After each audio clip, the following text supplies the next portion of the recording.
नमस्कार, मैं हूं दिबांजलि मोइत्रा।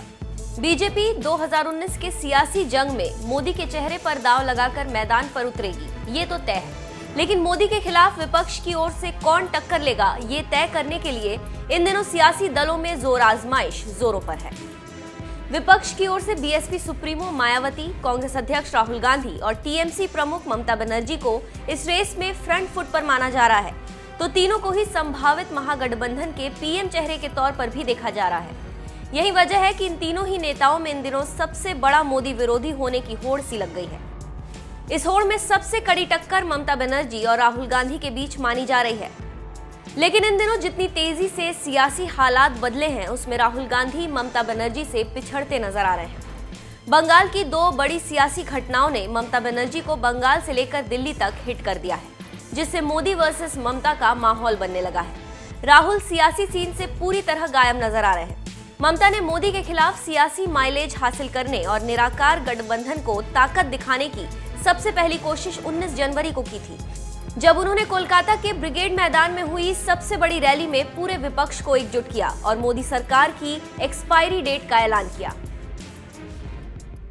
23-26 पार्टी ने भाग लिया है और आने वाला दिन में तो बोलना है कि मोदी बाबू का सरकार को एक्सपायरी डेट हो गया है। जब कोई मेडिसिन हम खरीदते हैं उसको एक एक्सपायरी डेट होता है, तो इनका एक्सपायरी डेट खत्म हो गया है। अभी आने वाला दिन में नया चीज होना है, नया सुबेरा होना है और एक साथ में हम लोग काम करेंगे, ये हमारा वादा है। In politics there is a Lakshman Rekha, you don't accept the Lakshman Rekha. आप तो सोनिया जी को भी नहीं छोड़ा, आप तो लालू जी को भी नहीं छोड़ा, आप अखिलेश को भी नहीं छोड़ा, आप मायावती जी को भी नहीं छोड़ा, आप मेरे को भी नहीं छोड़ा, किसी को नहीं छोड़ा। सब आपको क्यों छोड़ेंगे? सब आपको क्यों छोड़ेंगे? जब आपका साथ है तो ठीक है, और आपका साथ नहीं है तो सब चोर है। आपका साथ होता है तो सब वफादार है, और आपका साथ नहीं है तो सब बदमाश है। सब जो भी मर्जी आप कहते हैं, विनाश काले बुद्धिनाश। ममता की इस रैली में कांग्रेस तो शामिल हुई, लेकिन खुद राहुल गांधी शामिल नहीं हुए, क्योंकि ममता शायद नहीं चाहती थी कि उनके मंच पर राहुल गांधी दिखे।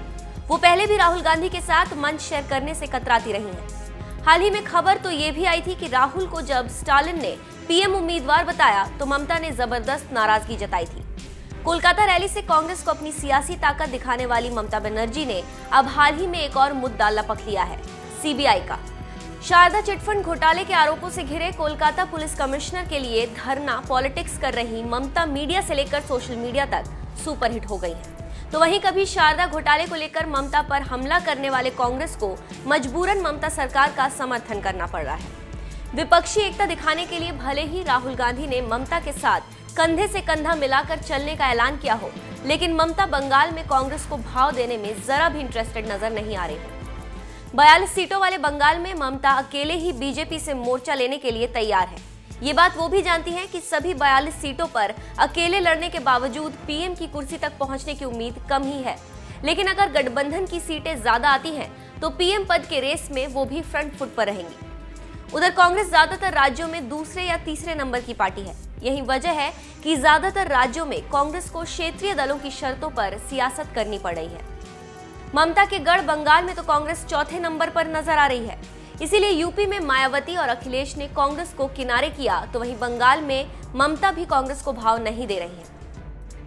कुल मिलाकर मोदी के खिलाफ जो ज्यादा हिट गठबंधन में वही होगा सुपरहिट फॉर्मूले पर ममता कांग्रेस पर भारी नजर आ रही है।